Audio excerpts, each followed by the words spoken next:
اعوذ باللہ من الشیطان الرجیم، بسم اللہ الرحمن الرحیم۔ السلام علیکم ورحمۃ اللہ وبرکاتہ۔ کیسے ہیں آپ سب؟ امید ہے آپ سب خیر و عافیت سے ہوں گے۔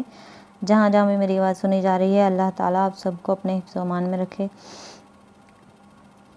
ہم آپ کو اپنے چینل پر خوش آمدید کہتے ہیں۔ ہمارے چینل کا نام ہے سائنس اور سنت۔ آج ہم آپ کے ساتھ ایک واقعہ اور سبق آموز کہانی شیئر کریں گے۔ شہزادے کی سخاوت۔ ایک شہزادے کو بہت سی دولت اپنے باپ سے ترکہ میں ملی۔ اس نے دل کھول کر روپیہ خرچ کیا اور خوب سخاوت کی۔ فوج اور رعایا کی بھلائی کے لیے بہت سا مال صرف کر دیا۔ شہزادے کے پاس بیٹھنے والے لوگوں میں سے ایک تجربہ کار شخص نے شہزادے کو نصیحت کرنا شروع کیا اور کہا، پہلے بادشاہوں نے اس دولت کو بڑی محنت سے جمع کیا تھا اور اس کو ملک کی ضرورت کے لیے محفوظ کر رکھا تھا۔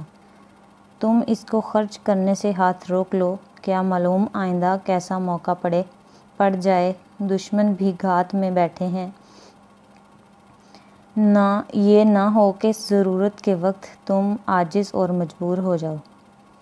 اگر تم اپنا خزانہ لوگوں میں بانٹ دو گے تو ہر گھر والے کو ایک ایک چاول کے دانے کے برابر حصہ ملے گا اور خزانہ ختم ہو جائے گا، کیونکہ تم ہر ایک سے ایک جو بھر چاندی لے کر جمع کیوں نہیں کرتے تاکہ تمہارے پاس خزانہ جمع ہو جائے۔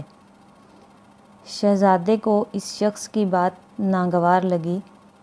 سن کر منہ پھیر لیا اور اس کو جھڑک دیا اور کہا، خدا نے مجھ کو سلطنت کا مالک بنایا ہے تاکہ خود کھاؤں اور دوسروں میں تقسیم کروں۔ میں چوکیدار نہیں ہوں کہ مال و دولت کی رکھوالی کروں۔ قارون جیسا دولت مند مر گیا جس کے پاس خزانوں سے بھرے ہوئے 40 مکان تھے۔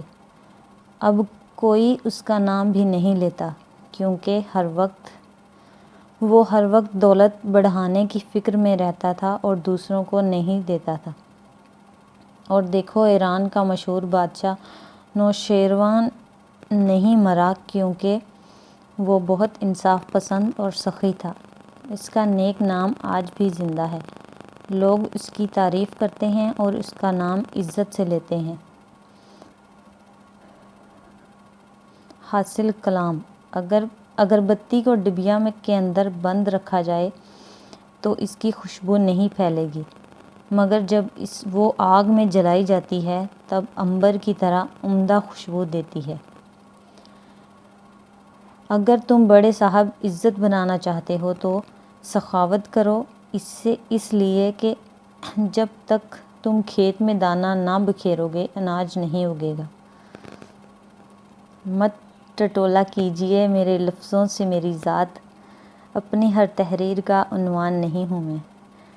آج کا ہمارا ٹاپک یہیں پہ ختم ہوتا ہے۔ ہماری ویڈیوز کو لائک کریں، ہمارے چینل کو سبسکرائب کریں اور بیل آئیکن کے بٹن کو ضرور دبائیں تاکہ ہماری آئندہ آنے والی ویڈیو آپ تک بر وقت پہنچ سکیں۔ تب تک کے لیے اپنا خیال رکھیں اور اپنے ساتھ جڑے لوگوں کا بھی خیال رکھیں۔ اللہ حافظ۔